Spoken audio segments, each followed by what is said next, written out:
Mighty God we serve, what a mighty God we serve, what a mighty God we serve, what a mighty God we serve, what a mighty God we serve.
Sizoya enkonzweni yesidlo, sizovula izwi lenkosi ngokaJohane chapter 6, ngokaJohane chapter 6. Ngiyacela ukuthi ngikhuleke.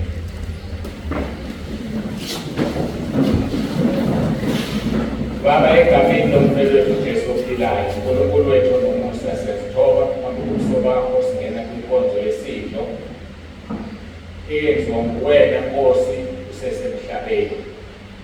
Siyacela ke Nkosi ube phakathi kwethu, ubelane nathi, usifundise Moya oNgcwele, usifundise ngomsebenzi wakho, usifundisa lokho iNkosi uJesu eyakukhulumayo, sikhumbuze khona. Dumo lonke sinikeza wena uJesu Kristu inkosi. Amen.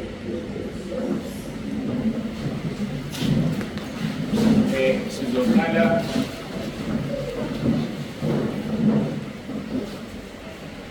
verse 52.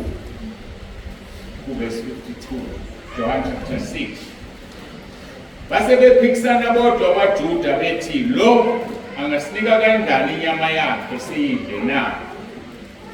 Verse 53. Khona uJesu wathi kubo, ngiqinisile ngithi kini, uma ningayidli inyama yami indodana yomuntu, niphuze igazi layo, aninakuphila phakathi kwenu. Odla inyama yami aphuze igazi lami nokuphila okuphakade, mina ngiyakumvusa ngomuhla wokuphela. Ukuba inyama yami ngukudla isibili negazi lami lingukuphuza isibili. Odla inyama yami aphuze igazi lami uhlala kimi nami kuye. Sizobuye siqhubeke. Sake sakhuluma ngaleli izwi kwakuzoba yisona isidlo lapho uJesu wathi asidle inyama yakhe siphuze igazi lakhe. Ngiyakhumbula ukuthi sachaza ngaleso sikhathi ukuthi inyama yakhe iyizwi likaNkulunkulu. Izwi likaNkulunkulu kufanele silidle. Ingakho uNkulunkulu wasinika igama legroup ukuthi ikhaya lezwi. Ngoba ekhaya lezwi kudliwa izwi likaNkulunkulu, kudliwa inyama yakhe.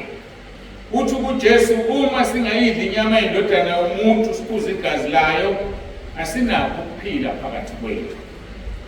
Abantu abaningi bahluleka ukuphila ngendlela ethandwa nefiso uNkulunkulu ngoba behlulwa ukudla inyama yendodana yakhe. Igazi lakhe-ke umoya oyingcwele. Sayichaza leyo nto ukuthi umuhlehla uya lapha uJesu ezozalwa, ufika uGabriel kuMaria emtshela ukuthi uzokhulelwa azalwe indodana. Waba nombuzo uMaria wathi, kungenzeka kanjani lokhu ngingayazi indoda na? uGabriel wamtshela wathi, amandla ophezu konke, umoya ongcwele uzokwengama, uzozalwa uzothiwa ungcwele.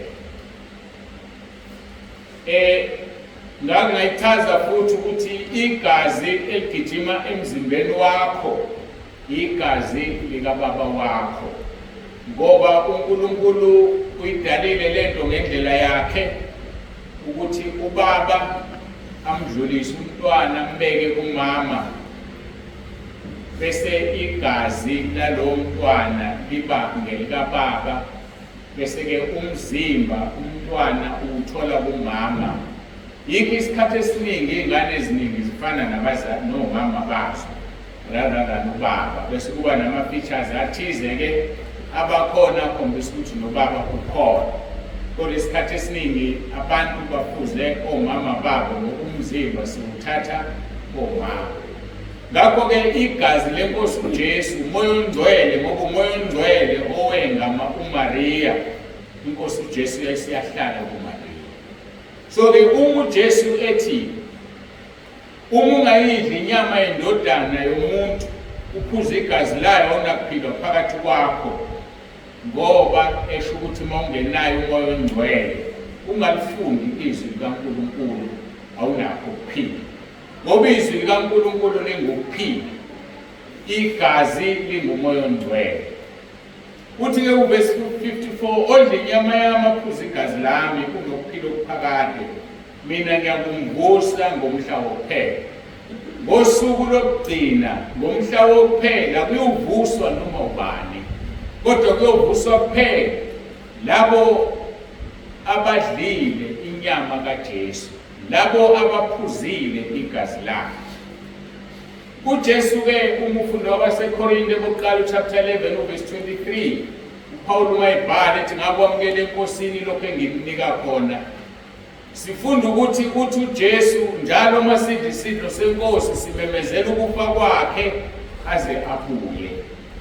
Ukufa kwakhe lapho athenga khona ibandla, lapho kwachitheka khona igazi lakhe, sathengwa ngenani elikhulu, leli igazi elingumoya ongcwele. Yingakho uJesu emva kwethu ezingama40 enyusiwe wabuyela ekhaya ezulwini, wehla umoya ongcwele. Ngosuku lwePentekoste wehla wahlala kubafundi bakhe ngabo bonke ababekhona bekhuleka behlezi ekamelweni eliphezulu. Ngakho-ke kubiza ukuthi umzalwane abe nomoya ongcwele ukuze uJesu amvuse ngomhla wokuphela.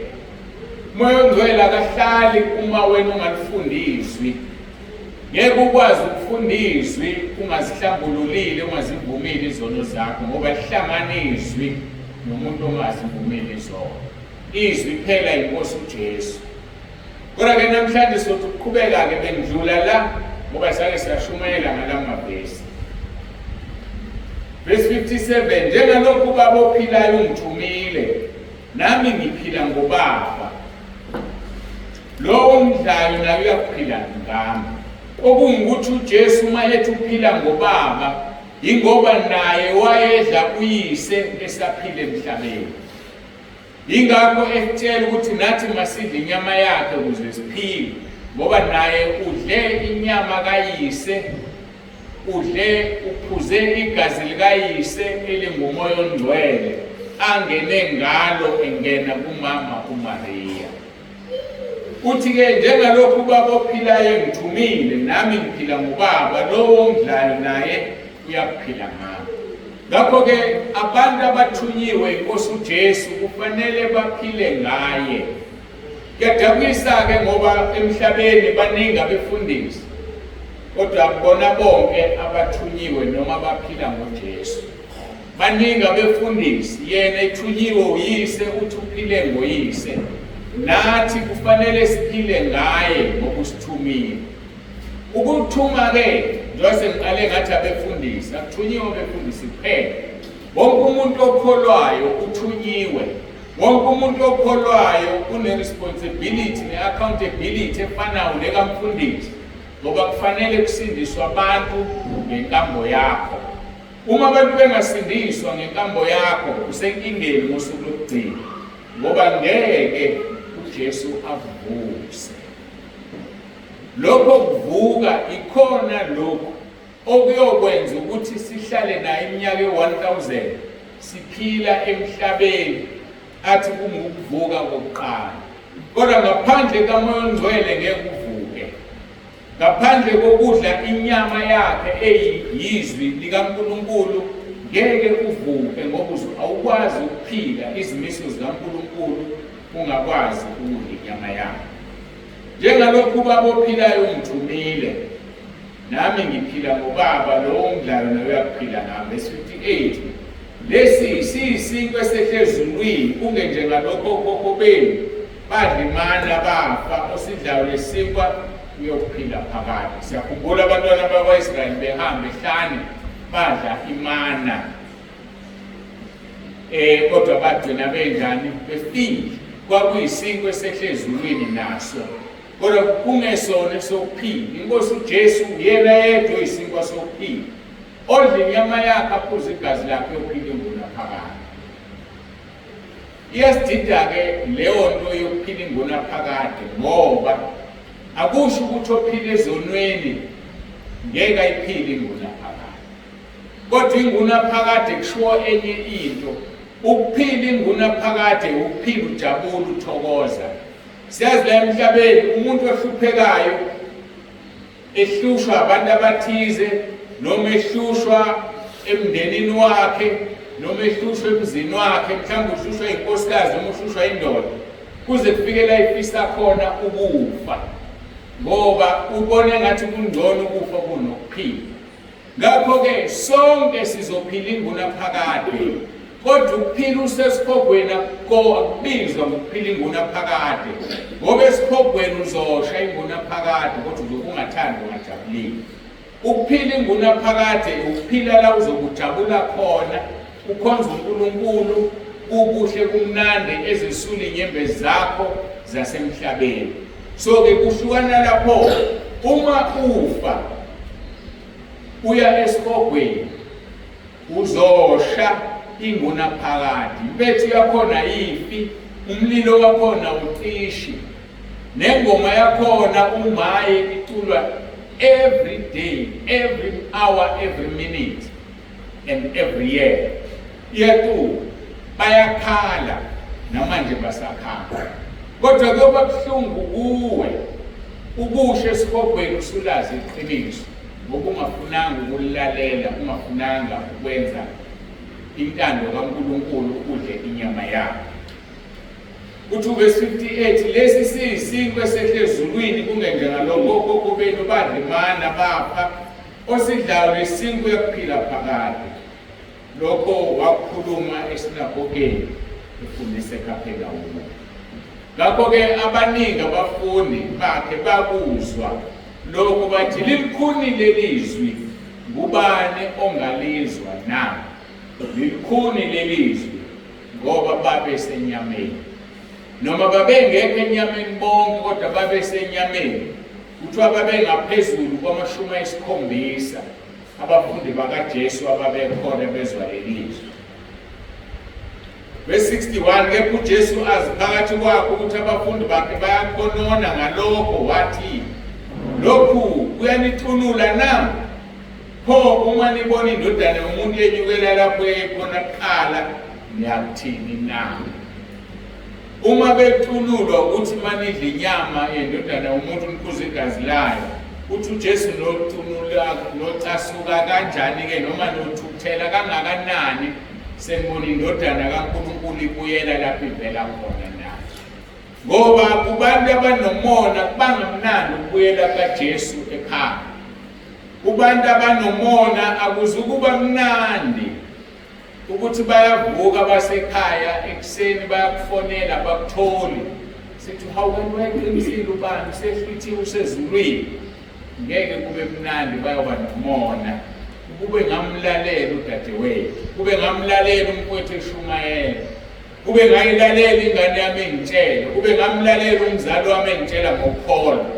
Bayobe bekhala abasele, bethukuthele, becasukile, ngoba bazobe sebesele. Ngakho-ke asililalele izwi, sisidle isinkwa sikaJesu, sidle inyama kaJesu, siphuze igazi lakhe. Ngoba yena uthi kuverse 35, mina ngiyisinkwa sokuphila, ozayo kimi ngasoze alamba, nokholwa yimi asoze oma. Verse 63 ke uthi ngumoya ophilisayo, inyama isizilutho, amazwi engiwakhulumekile ngumoya anguphili. Yona inkinga akade ukuthi abanye abafundi bangezwa ngoba uJesu wakhuluma umoya emoyeni, wakhuluma amazwi awuphila, wakhuluma amazwi awumoya. Bantu abasenyameni abawezwa, njengoba kwenzeka nje abantu bephuma ekhaya lezwi. Izolo kuphuma abantu abawu-30 ngendlela abaningi ngayo, ingoba bezwa ukuthi kuthiwani.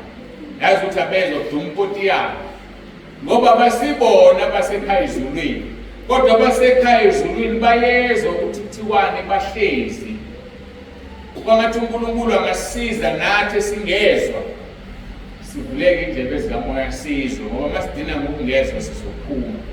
Ngiyambonga uNkulunkulu ngoba bayaqala bayabuya abantu, babuya nga-3 babuya nga-4 abaphumile. Mangizwa-ke abanye babo bashayekile, kufuna sikhulume iqiniso. Awuzuphuma egrupini kaNkulunkulu kube mnandi. Hayi abanye abashaya uNkulunkulu balethwa ukuhlupheka, balethwa sebefuna imikhuleko, sebefuna izinto ngoba baphuma bengazi ukuthi baphumaphi babekhona. Akusiyona igroup yami le ingekaNkulunkulu uqobo lwami. Yingakho-ke ngithe ikhaya lezwi likhulu kunentabeni, ngoba naye intabeni ingeyakhe kodwa uyisebenzisile yona ukuthi izale ikhaya lezwi. So-ke uma uphuma ekhaya lezwi ngikudonsa ngendlebe, ungaphatheki kabi uma izinto zikubhedela. Buye ekhaya sizokwamukela, siyakufuna. Kodwa nje sengiwatholile ama-report amaningi, ziyabheda izinto kubantu abaphuma ekhaya lezwi. Phuma-ke ngoba ufuna uku-experience, mhlawumbe wona sizokubhedela bese ungawutholi umusa wokubuya uhambe uyosho esihogweni ngoba iqiniso usiyalazi. Ngumoya ophilisayo, inyama isizilutho, amazwi engiwakhulumekile ngumoya anguphili. Verse 64, kepha bakhona abanye phakathi kwenu, kusakhuluma uJesu, abangakholwa, ngokuba uJesu wazi kwasekuqaleni ukuba ngobani abangakholwa nokuba ngubani ozokumkhaphela. Kusho ukuthi abafundi babehlukene amaqembu amathathu. Kwakukhona abakholwayo, kukhona abangakholwa, bese kwakhona ozomkhaphela. Lo ozomkhaphela ubalulwa yedwa nje phakathi kwabangakholwa. So kusho ukuthi amaqembu ayemathathu. Uthi-ke kuverse 65, kungenxa yalokho ngithekile, akakho ngeza kimi uma engakuphiwe ubaba. Umuntu obekufanele sikhale kuye ukuze sihlale ekhaya lezwi uNkulunkulu Baba, ngoba uthi uJesu akekho ngeza kuye ngakuphiwe ubaba. Mawufunda uverse 44 engihlale ngiwuthanda ngiwukhotha mangikhuleka, uthi uJesu akekho ngeza kimi uma ubaba ongithumileyo engamdonsi, mina ngiyakumvusa ngomhla wokuphela. So wonke umuntu udonswa uNkulunkulu amlethe endodaneni yakhe ukuze indodana imvuze ngomhla wokuphela. Uma unomndeni ofisa ukholwe, thandaza kuNkulunkulu uBaba ukuthi abadonse abalethe endodaneni yakhe, ngoba uthi uJesu akekho ngeza kimi engakuphiwe ubaba.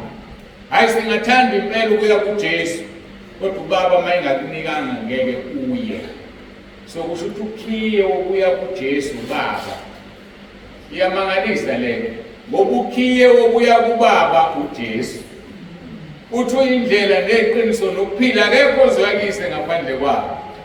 Uyise ukhiye, ayeke amdonse umuntu amuse endodaneni mayingathandi. Uyena okufanele athande, bese kusa kuJesu, mayesekusile kuJesu, Jesu akuvuze umhla wokuphela kubuyisele kuBaba. Imnandi le. Yabona abantu bayazwana babambisene. Ungaboni ubambisene nezingane zakho. Izingane zakho zibambisene yini nawe? Ayikho yini into eziyenzayo zingakutshelile? Mase zikhulileke nawe sezingamadoda namadodakazi, akufanele kube khona into oyenza ama-psychoconsultile izingane zakho ukuze phela nibambisane, zik-advise Uma sesibadala ingqondo kuyihambe lahleke kuthiwa hayi cha baba ngeke phela isalunga lelo. Kwakuyisikhathi sakho leso engalunga ngaso usugugile manje. Ngeke ilunge lelo. So kusho ukuthi kuyasizwana. Lokho-ke sikufunda kuJesu nobaba wakhe. Ngoba akekho ozoya kuJesu engadonswe ubaba. Akekho futhi ozoya kubaba uJesu indlela neqiniso nokuphila. 265-ke akakho ngeza kimi uma engakuphiwe ubaba. Verse 66 emva kwalokho abaningi abafundi bakhe babuyele emuva ababe besahamba naye becasule into eyodwa lokuthi odle inyama yami aphuze igazi lami kunokuphila okuphakathi. Ngakho-ke zihlolisise njengoba sesokhipha isidlo nje, ungasidli isidlo unesono. Ungasidli isidlo ngoba uzoba necala lomzimba necala legazi lenkosi uJesu. Zihlolisise ubone ukuthi kufanele yini udle. Angaze ngizwe mina kuthiwa umuntu ongasidlili isidlo lesihogweni uma kuwukuthi umngcwele usiphethe kahle. Kodwa umuntu odla isidlo engafanele uyaya esihogweni. Kodwa ongasidlili isidlo, ukungasidli isidlo akusona isono, kodwa ukudla isidlo nesono kuyisono. Kodwa futhi kufanele njengomntwana kaNkulunkulu ukumemezela ukufa kwenkosi uJesu izibuye. Bengathanda ukuya kodwa sengiyazi ukuthi kufanele ngiye kwabasePoint 11. Verse 23 ngokuba mina ngakwamukela enkosini lokho enginganika khona ukuthi inkosi uJesu ngalokho obusuka akashelwa ngabo wathi abathi sinkwa wabonga wasihlephula wathi lokhu ungumzimba wami ohleshulelwe nina lokhu kwenzeni ukuba nenkumbulo. Uyathanda uJesu ukuthi sidle isidlo senkosi, uyathanda ukuthi simkhumbule, sihlolisise. Verse 25 kanjalo wathi abatha nesitsha emva kokudla kwakusihlwa wathi lesi sitsha sesivumelwano esisha egazini lami lokhu kwenzeni ngezikhathi zonke nisiphuza ngazo ukuba nimkhumbule. Verse 26 ngokuba njalo ningadla lesi sinkwa niphuza lesi sitsha nimemezela ukufa kwenkosi ize ifike. Lokho bengikusho Jesu uyathanda simemezele ukufa kwakhe. Verse 27 ngakho-ke lo odla lesi sinkwa aphuze lesi sitsha senkosi ngokungafanele unecala lomzimba negazi lenkosi. Verse 28 kodwa umuntu akazihlolisise khona-ke akadle lesi sinkwa aphuze lesi sitsha. Ngokuba odlayo aphuze uzidlela ziphuzela icala uma engawahlukanisi umzimba wenkosi. Ngenxa yalokho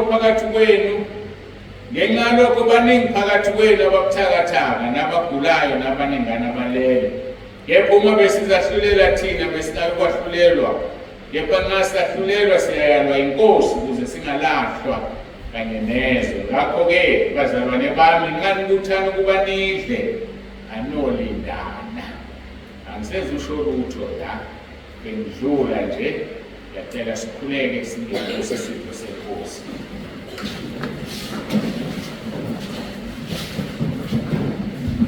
Baba egameni likaJesu ophilayo, uNkulunkulu wethu nomusa singena kuyinkonzo yesidlo. Basiza abantwana bakho Nkosi bawahlukanise umzimba wakho. Basiza abantwana bakho Nkosi bazihlole. Basiza abantwana bakho Nkosi bazibhekisise, bazicinge, babone ukuthi bafanele yini. Ngoba Nkosi ushilo wathi umuntu angabi necala lomzimba negazi. Ngoba ngazi ukuthi ulicela ukholo uma sesinecala kuwe. Ngiyakhuleka ngeNkosi ngomoya wakho oyingcwele mbulele lo naloyo abone ukuthi kufanele yini adle noma kufanele. Ngiyakhuleka ngeNkosi ukuba wenze izwi lakho njengoba mhla uhamba wathi abathi sinkwa wabonga wasihlephula wathi lokhu kungumzimba wami. Ngiyasithabatha namanje. Ngiyakhuleka Nkosi ukubusise. Ngiyakhuleka Nkosi ukuba ozodla kufinyeleliswa amathambo akhe nomzimba wakhe wenyama nokamoya ngokunjalo. Bakhule bafinyelele ekulazini iqiniso. Ngiyakhuleka egameni elinamandla leNkosi yethu ephilayo uJesu Kristu waseNazaretha. uJesu Kristu inkosi. Amen.